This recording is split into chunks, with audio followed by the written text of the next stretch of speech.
My dad had a tracheostomy for 1 month after he recovered from pneumonia. He still needs 1 liter of oxygen to support his breathing. Sometimes his oxygen levels dip down after physiotherapy. How can he be weaned of the tracheostomy?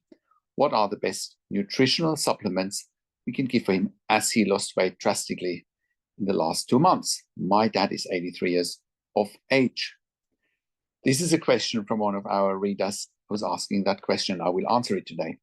My name is Patrick Hutzel from IntensiveCareHotline.com, and this is another quick tip for families in intensive care. So this is a question from Anne-Marie, and thank you for sharing, Anne-Marie. It's a big step that your dad is recovering from pneumonia and is using minimal oxygen support. Given his age and recent health challenges, careful planning is essential for weaning him off the tracheostomy and rebuilding his strength. So let's look at weaning off the tracheostomy. Here are some general steps typically followed under medical and nursing supervision. Assessment by critical care nurses, pulmonologists, or in the US, respiratory therapists for evaluation of his airway patency, cough strength, ability to manage secretions, and his ability to swallow. Oxygen needs and tolerance during rest and activity also need to be monitored. Capping trials. A speaking valve or cap is placed on the tracheostomy tube for increasing durations, forcing air through the upper airway. And that also means for the capping trials, the tracheostomy cuff needs to be deflated so that air can flow freely. If he tolerates this without breathing distress or oxygen desaturation, decannulation, or tube removal is within the realm of possibility. Also, reducing oxygen dependency, monitor and gradually reduce supplemental oxygen as tolerated. Observe how he handles physiotherapy or exercise and exertion. Next, pulmonary rehabilitation, controlled breathing exercises, chest physiotherapy, mild aerobic activity, even bed or chair-based help increase lung strength, coughing exercises as well. What's decannulation criteria? Stable vital signs, adequate oxygenation on room air or minimal support, effective cough and secretion clearance and management, and tolerance of capped tracheostomy for several hours. Or you could also try an uncuffed tracheostomy. Like I said, the cuff needs to be down. Or you can try an uncuffed tracheostomy. Obviously, you know, the multidisciplinary team needs to be in alignment and needs to agree that it's safe for the tracheostomy to be removed. Now, let's look at nutritional support for weight gain and recovery.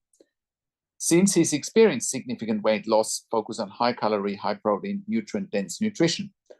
Oral supplements if safe to swallow. Ensure Plus boost high protein, calorie dense and easy to digest. Protein X, Beneprotein powder, add to meals or shakes. Glucona, if diabetic, manages blood sugar while providing nutrients. Homemade high-calorie options, smoothies, Greek yogurt, nut butter, banana, oats, protein powder. Soups, add cream, eggs, or powdered milk for calorie boosts. Soft snacks, avocados, boiled eggs, cheese, mashed potatoes with butter. Tube feeding if PEG or nasogastric tube is still in place and required. Consider formulas like Jevidine, Nutrient, or Isosource, which offer balanced nutrition. Add modular supplements, protein, fiber, or calorie boosters under dietitian supervision. And of course, check vitamin D, B12, and zinc levels, as deficiencies can affect strength and healing. So I hope that helps you answer your question. And I know, you know, some of our viewers here, they might have a family member in a very similar situation. So hopefully we were able, or I was able to help you as well with this video. Now, I have worked in critical care nursing for 25 years in 3 different countries, where I worked as a nurse manager for over 5 years. And I've been consulting and advocating for families in intensive care since 2013 here at IntensiveCareHotline.com. And I can very confidently say that we have saved many lives with our consulting and advocacy. And you can verify that on our IntensiveCareHotline.com testimonial section, or you can verify it on our IntensiveCareHotline.com podcast section at IntensiveCareHotline.com, where we have done client interviews, where you can listen to those interviews and you can hear their stories, how we help them to save their loved ones' lives. Because our advice is absolutely life-changing. And we have helped hundreds and hundreds of members and clients over the years, and you can join a growing number of members and clients that we have helped over the many years. And that's why I do one-on-one consulting over the phone, Zoom, WhatsApp, whichever medium works best for you. And I talk to you and your families directly. I handhold you through this once in a lifetime situation that you simply cannot afford to get wrong. And I also talk to doctors and nurses directly with you or on your behalf. And when I talk to doctors and nurses directly, I ask all the questions that you haven't even considered asking, but must be asked when you have a loved one critically ill in intensive care.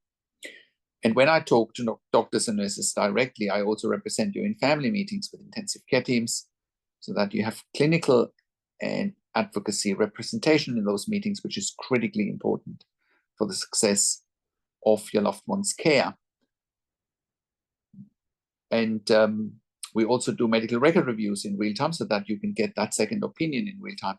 We also do medical record reviews after intensive care if you have unanswered questions, if you need closure, or if you are suspecting medical negligence. We also have a membership for families of critically ill patients in intensive care. And you can become a member if you go to intensivecarehotline.com, if you click on the membership link, or if you go to intensivecaresupport.org directly. In the membership, you have access to me and my team 24 hours a day in the membership area and via email. And we answer all questions intensive care related. In the membership, you also have exclusive access to 21 ebooks and 21 videos that I have personally written and recorded. And all of that will help you to make informed decisions, have peace of mind, control, power, and influence. And all of that you get at intensivecarehotline.com. Call us on one of the numbers on the top of our website or simply send us an email to support@intensivecarehotline.com with your questions. And if you like my videos, subscribe to my YouTube channel for regular updates for families in intensive care. Click the like button, click the notification bell, share this video with your friends and families, and comment below what you want to see next, what questions and insights you have. I also do a weekly YouTube live where I answer your questions live on a show, and you will get notification for the YouTube live if you are a subscriber to my YouTube channel or if you are a subscriber to my intensivecarehotline.com email newsletter. Thank you so much for watching. This is Patrick Hutzel from intensivecarehotline.com, and I will talk to you in a few days. Take care for now.